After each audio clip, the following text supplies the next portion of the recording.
Hello दोस्तों, स्वागत है आपका टेट मैथ विद कॉन्सेप्ट पे। हम लोग अपनी इंग्लिश के सीरीज को आगे बढ़ा रहे हैं, जिसमें हम लोग पढ़ेंगे आज कंजंक्शन के बारे में, जो कि आपके second semester, fourth semester and सारे सेमेस्टर में काफ़ी ज़्यादा इंपॉर्टेंट सीरीज होती है। तो हम आज इसके बारे में पढ़ेंगे, जिसको आप लोग देख पा रहे होंगे। कंजंक्शन के बारे में हम लोग पढ़ेंगे पूरा का पूरा। तो लिखा गया है कंजंक्शन क्या होता है। देखो, इसके नाम में ही अगर आप देख पा रहे हो, मैं अगर समझाना चाहूँगा आपको, कंजंक्शन, जंक्शन का मतलब क्या होता है। नाम सुने होंगे स्टेशन और जंक्शन।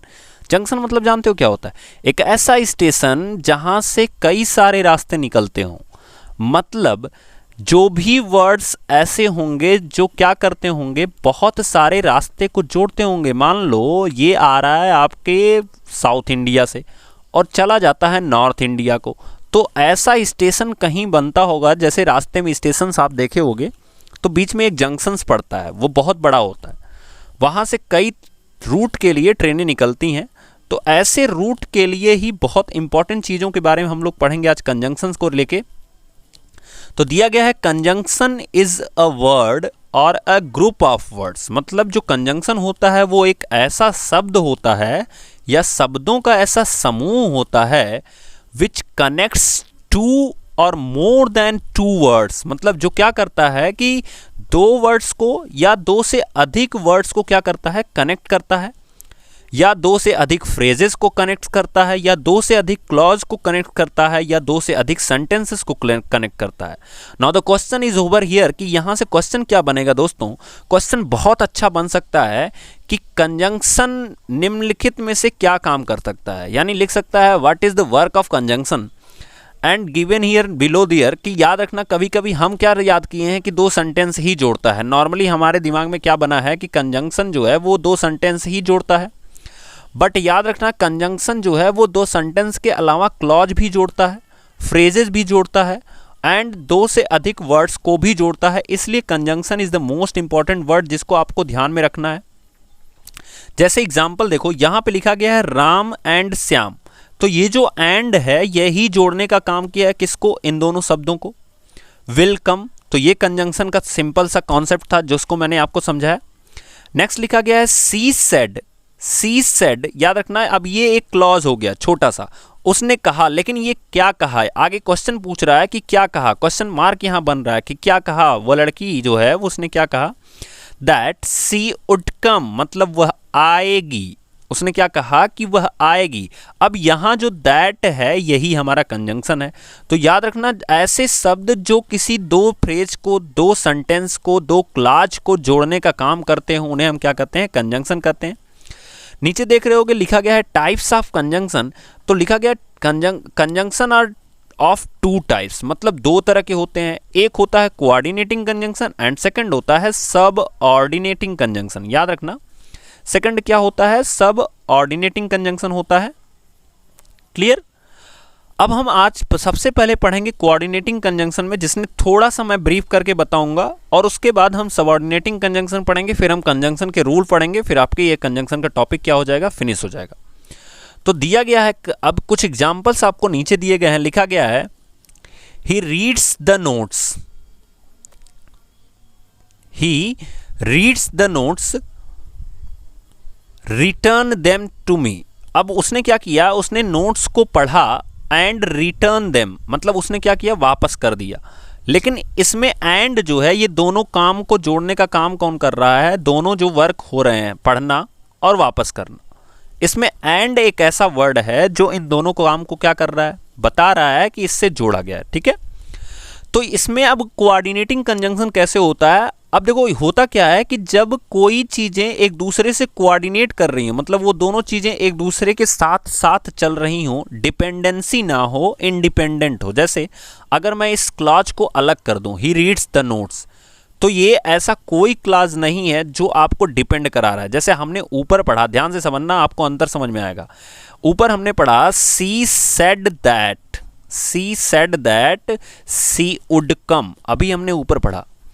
अब यहां पे एक क्लॉज जो है वो डिपेंडेंट है। कैसे है, देखो सी सेड, उसने कहा, तुरंत आपको क्वेश्चन आ रहा है कि क्या कहा, तो ये होता है डिपेंडेंट क्लॉज। ये जो लास्ट वाला है डिपेंडेंट क्लॉज, समझ में आ रही है। लेकिन यहां पे जो क्लॉज होते हैं ये इंडिपेंडेंट है, यानी स्वतंत्र हैं। कैसे हैं ही रीड्स द नोट्स। अगर सेंटेंस यहीं खत्म कर दिया जाए तो ऐसा कुछ नहीं है कि इसका मतलब नहीं निकल रहा है, लेकिन अगर सेंटेंस यहां खत्म किया जाए कि सी सेड, तो यहां पे कंफ्यूजन ये पैदा हो रही है कि क्या कहा, क्वेश्चन यहां बन रहा है, लेकिन यहां कोई भी क्वेश्चन नहीं बन रहा है। इसलिए ऐसे क्लॉज को इंडिपेंडेंट क्लॉज कहते हैं। जब हम लोग डिग्री पढ़ेंगे दोस्तों, तो वहां पे मैं आपको काफी ब्रीफ में बताऊंगा कि इंडिपेंडेंट क्लॉज क्या होता है, डिपेंडेंट क्लॉज क्या होता है। That is the most important words जो आपको डिग्री टाइम पे पढ़ रहे हैं, लेकिन मैं आपको बस यहां समझा रहा हूं। आई होप आपको समझ में आ रहा होगा। जहां पे क्वेश्चन क्रिएट हो जाए वहां समझ लो कि कुछ ना कुछ डिपेंडेंसी है। जैसे यहां पे आप लोग देख पा रहे हो सी सेड, उसने कहा, तो उसने आपके माइंड में तुरंत क्वेश्चन आ रहा है कि क्या कहा, तो ये डिपेंडेंसी है। लेकिन सी ही रीड्स द नोट्स, अगर मैं यही सेंटेंस खत्म करूं तो यहां पे कोई भी डिपेंडेंसी हमको शो नहीं हो रही है। उसने नोट्स को पढ़ लिया, पढ़ा, काम खत्म, ठीक है। वह नोट्स को पढ़ता है and returns them to me, मतलब वो मुझे क्या कर देता है, वापस कर देता है। तो यहां पे जब, अब देखो यहां पे वापस करना भी क्या है कि इंडिपेंडेंट है। तो जब दोनों क्लास, ध्यान से सुनना, जब दोनों क्लास क्या हो, इंडिपेंडेंट हो, स्वतंत्र हो, तो उस समय जो कंजंक्शन उन दोनों को जोड़ रहा होता है उसे हम कोऑर्डिनेटिंग कंजंक्शन कहते हैं। अब देखो याद करने का तरीका, कोऑर्डिनेट आप लोग नॉर्मली सुने होंगे, बोला जाता है एक दूसरे से कोऑर्डिनेट करो। कोऑर्डिनेट एक दूसरे से आप तभी करते हो जब आप दोनों सेम लेवल के हो, सेम लेवल के हो, मतलब किसी पर डिपेंड नहीं हो। तो याद रखना, कोऑर्डिनेट हम कब करते हैं, जब सेम लेवल पे हो। सेम लेवल का मतलब क्या है कि हम तुम्हारे ऊपर डिपेंड ही नहीं हो सकते हैं। इसीलिए कोऑर्डिनेट यानी सहसंयोजक बंध, कुछ इस तरह से हिंदी में कहते हैं। तो हमें कोऑर्डिनेट का मतलब होता है कि डिपेंडेंसी नहीं होती। यहां पे दोनों क्लॉज क्या होते हैं, इंडिपेंडेंट। जैसा कि नीचे आप देख पा रहे हो, ही केम टू मीट मी, मतलब वह मुझसे मिलने आया। अगर मैं सेंटेंस यहीं खत्म कर दूं तो क्या ये इंडिपेंडेंट नहीं है, पूरा अर्थ दे रहा है अपने आप में। और ये वाला सेंटेंस देखो, I was not at home, मैं घर नहीं था, तो ये भी तो अपने आप में पूरा सेंटेंस है। लेकिन फिर भी एक कंजंक्शन लगा के दोनों सेंटेंस को जोड़ा गया है। तो ऐसे कंजंक्शंस को हम कोऑर्डिनेट कंजंक्शन कहते हैं, जो दोनों इंडिपेंडेंट क्लॉज को जोड़ने का काम करते हो। क्लियर। फिर लिखा गया सी वर्कड हार्ड, मतलब वो कठिन परिश्रम करती थी, या हाँ बिल्कुल, वो कठिन परिश्रम करती थी या उसने कठिन परिश्रम किया। तो ये भी सेंटेंस अगर मैं यहां पे फिनिश कर दूं तो कोई प्रॉब्लम नहीं है। फिर लिखा गया है सी फेल्ड, वह फेल हो गई।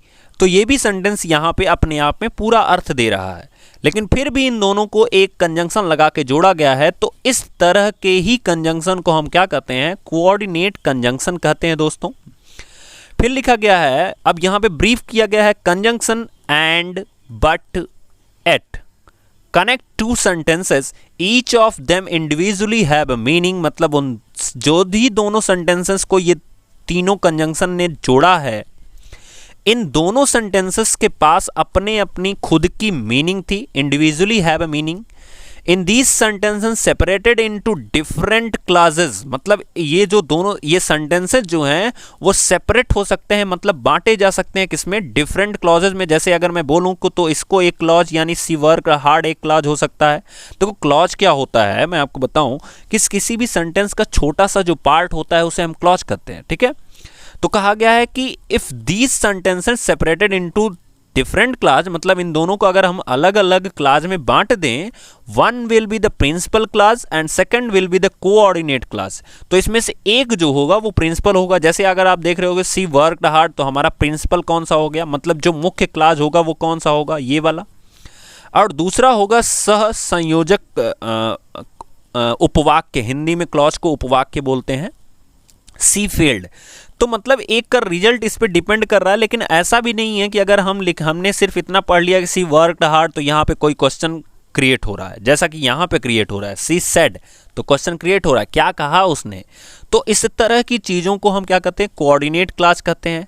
उसके बाद हम देखेंगे सबऑर्डिनेट क्लास क्या होते हैं, मैं नॉर्मली आज उसके बारे में, उसके बाद हम उन दोनों के टाइप्स को डिफाइन करेंगे नेक्स्ट वीडियो में। तो देखते हैं सबऑर्डिनेट क्लास क्या होते हैं।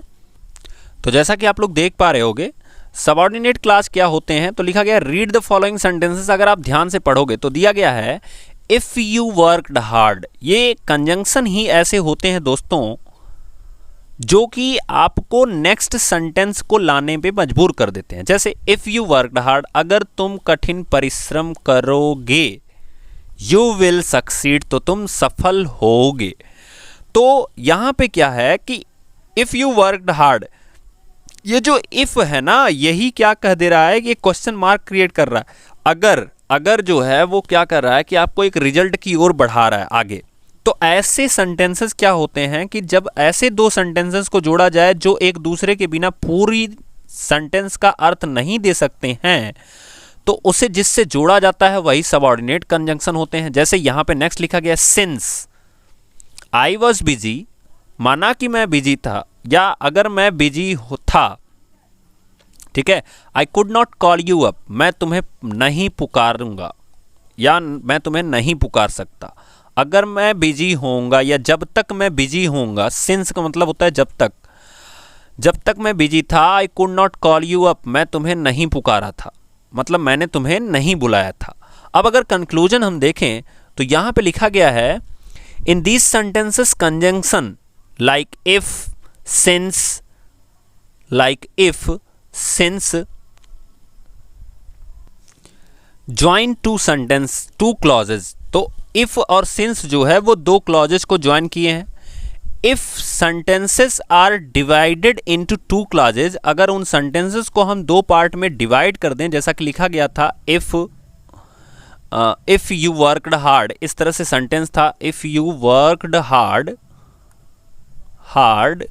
you will succeed, ठीक है, you will succeed, ठीक है। अगर ये सेंटेंस लिखा गया था तो अगर हम इनको दो क्लॉज में डिवाइड करते, जैसा कि ये हमने एक क्लॉज ले लेना है और ये हमारा दूसरा क्लॉज ले लेना है। One will be the principal clause and other will be the subordinate clause. Here the subordinate clause depend on principal clause. अब जो सबऑर्डिनेट क्लॉज होगा दोस्तों, इनमें से वो प्रिंसिपल क्लॉज पे डिपेंड होगा। जैसे if you worked hard you will succeed, तो प्रिंसिपल क्लॉज कौन हुआ? देखो, सक्सेस होना जो है वो हमारा प्रिंसिपल क्लॉज हो गया। अब सक्सेस होना किस पे डिपेंड करता है? तो ये डिपेंड करता है वर्कड हार्ड पे। तो हमारा जो आप कह सकते हो सबऑर्डिनेट क्लॉज है वो कौन सा हो गया? Worked hard. If you worked hard, you worked hard, ये हमारा सबऑर्डिनेट क्लॉज हो गया। एंड हमारी जो सक्सीड हो गई ये हमारी क्या हो गई? प्रिंसिपल क्लॉज हो गई। तो आप इसको ध्यान से समझिएगा, क्वेश्चंस में कैसे हमें सबऑर्डिनेट क्लॉज छांटना है और कैसे प्रिंसिपल क्लॉज छांटना है, मैंने आपको तरीका बताया। सफल होना ही हमारा जो प्रिंसिपल है, उद्देश्य है। याद रखना, क्वेश्चन में आप उद्देश्य ढूंढना, मुख्य उद्देश्य ढूंढना, तो आपको प्रिंसिपल क्लॉज ऑलरेडी मिल जाएगा। और उसके अलावा उस उद्देश्य को पूरा करने के लिए हमें कौन सा काम करना पड़ेगा, वही हमारा सबऑर्डिनेट क्लॉज कहलाता है। क्लियर? फिर लिखा गया the conjunction which joins a subordinate clause. याद रखना, जो कंजंक्शन होता है जो किसी सबऑर्डिनेट क्लॉज को ज्वाइन करता है, जैसे यहाँ पे इफ मिला है, इज कॉल्ड सबऑर्डिनेट कंजंक्शन। जैसा कि हमने ऊपर पढ़ा कि जब किसी सबऑर्डिनेट क्लॉज को ज्वाइन करने के लिए फोकस करता है, तो देखो ये हमारा सबऑर्डिनेट क्लॉज है और इसी को जोड़ने के लिए हमने क्या यूज किया? इफ यूज किया। जैसे इसके पहले वाले में हमने पढ़ा था since I was busy, I was busy, I could not call you up, I could not call you up. इसका मतलब क्या होता है दोस्तों कि सिंस मतलब जब तक मैं बिजी था मैंने तुमको नहीं पुकारा था। तो ये चीजें थी कि अब यहां पे मैंने तुमको नहीं पुकारा था, ये तो मुख्य उद्देश्य हो गया, लेकिन ना पुकारने की वजह क्या थी? कि आई वॉज बिजी, मैं बिजी था। तो लिखा गया here the conjunction is needed to make the sentence meaningful. तो इस कंजंक्शन को जोड़ने का काम क्यों किया जाता है? याद रखना, इस कंजंक्शन को क्यों जोड़ा जाता है उसका बहुत अच्छा मीनिंग लिखा गया यहाँ पे। कभी कभी आपसे पूछता है कि सबऑर्डिनेट कंजंक्शन में सबऑर्डिनेट जो कंजंक्शन होते हैं उनका यूज क्या होता है? तो वो किसी सेंटेंस को मीनिंगफुल बनाने के लिए, याद रखना क्या बनाने के लिए? मीनिंगफुल बनाने के लिए लिखा गया है here the conjunction is needed. Conjunction की आवश्यकता होती है, क्यों? To make the sentence meaningful. तो सेंटेंस को मीनिंगफुल बनाने के लिए कंजंक्शन की आवश्यकता होती है। तो दोस्तों ये था हमारा सेशन जो कि कंजंक्शन से रिलेटेड। कोऑर्डिनेटिंग कंजंक्शन क्या होता है, सबऑर्डिनेटिंग कंजंक्शन क्या होता है, दोनों को मैंने आपको क्लियर कर दिया। अगर आपको समझ में आया हो तो प्लीज़ ज़रूर से ज़रूर दोस्तों वीडियो को लाइक कीजिए, शेयर कीजिए। तब तक के लिए, और हाँ, अगर आप लोग पहली बार चैनल पे जुड़े हो तो नीचे डिस्क्रिप्शन बॉक्स में आपको लिंक मिलेगी, वहाँ पे जा करके आप पिछले सब्जेक्ट्स को भी, एजुकेशन को भी, मैथ को भी पढ़ सकते हैं। तब तक के लिए थैंक यू दोस्तों, थैंक यू सो मच। मिलेंगे नेक्स्ट वीडियो में, तब हम पढ़ेंगे कितने प्रकार के कोऑर्डिनेटिंग कंजंक्शन होते हैं और कितने प्रकार के सबऑर्डिनेटिंग कंजंक्शन होते हैं। उसके बाद रूल्स पढ़ेंगे और हमारा कंजंक्शन ओवर हो जाएगा। Thank you.